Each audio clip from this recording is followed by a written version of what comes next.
මට පොඩක් සමා වෙන දීපල් මේ පොඩක් පරක් වුණා. අපි මාධ්‍ය තුන් එක පොඩක් දඩමල් වෙන්න වුණා අපේ චිත්‍රපටිය පෙන්නකොට.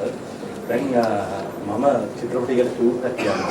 මම හිතන්නේ මේ අලුත් නවක තරුවක් හඳුන්වලා දෙන්න ගියා රයිගම් ආයතනයේ අලුත් අධ්‍යක්ෂකවරයෙක් අපේ සමදේ අමරසිංහ කිව්වහම ගණක අමරසිංහ මතක් වෙනවනේ. ඔහු වරලක් ගණකාධිවරයෙක්. කාර්යවරයෙක්. දැන් ඌට මම කිව්වා පුතා මම කියන්නේ පුතා කියලා. පුතා ඔයා දැන් මේ ගමන මෙහෙවන්න කියලා. පොඩි අඩුපාඩු තිබුණාට ගණන් ගන්න එපා. හැදෙලයි. ඉතින් 1994 දී 1997 දී ඇන් ෆයින් කියන රචිකාව විසින් ලියපු මැඩම් ඩවුට්ෆයර් කියන නවකතාව පදනම් කරගෙන හදලා ලෝකයේ ජනප්‍රිය චිත්‍රපටයක් වගේම එහි අකාදමි සම්මානය වගේම ගෝල්ඩන් ග්ලෝබ් සම්මානය හිමි කරගත්තා. මේ වෙලාවේදී මේ චිත්‍රපටය නිෂ්පාදනය කරේ අධ්‍යක්ෂණය කරේ කවුරුත් දන්නවා ක්‍රිස් කොලම්බස්.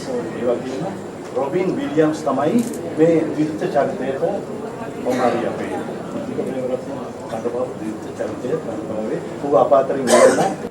ඔහු ගෝල්ඩන් ග්ලෝබ් සම්මානය දිනාගත්තා 1995 වසරේදී.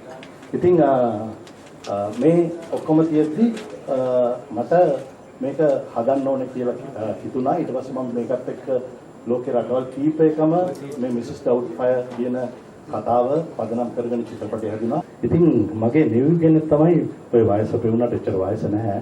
චරිත අපේසිංහ මම චරිත කිව්වා පුතා මේ පුළුවන් ද චිත්‍රපටයක් කරමුද කියලා. වෙලාවකට අංකල් කියනවා වෙලාවකට අයියේ කියනවා. ඉතින් මොන නෑකන්ද කියලා මම දන්නේ නැහැ. කොහොමවත් මගේ නන්දා මගේ අක්කා කෙනෙක්ගේ පුතෙක්. ඉතින් පස්සේ චරිතකම කරමු මේ රවි අයියා අංකල් නෙමෙයි අයියා කරමු කියලා. ඊට පස්සේ දෙවෙනි අභියෝගය වුණේ මේ චරිතකේ උද්දිකකෙහි තිබිච්ච පෞද්ගලික තරහ.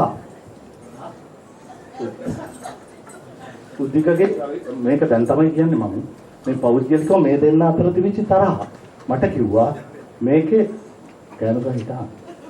හරි. මේ මට කිව්වා මේ චරිත රවිය මේ මගෙත් එක්ක තියෙන ඔය කම්පිටිෂන් එකේ ඉන්න මිනිස්සුනේ අපි උද්දිකට වැඩක් දෙන්නත් මේක පාවිච්චි කරමුද මම කිව්වා මොකද්ද කරන්න ඕනේ දුටු ගැමුණු එකේ මහරජ ගැමුණු එකේ දුටු ගැමුණු රඟපාපු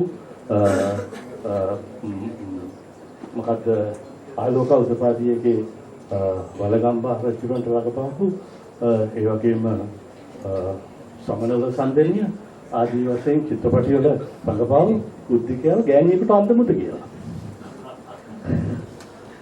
දැන් දැනගනින් අන්න ඒක තමයි කලේ ඈ දැන් තමයි කියන්නේ හරිද ඉතින් මම හිතන්නේ මට පුළුවන් වුණා උද්දික ප්‍රේමරත්නව ගෑණි පුතාන් ගන්න.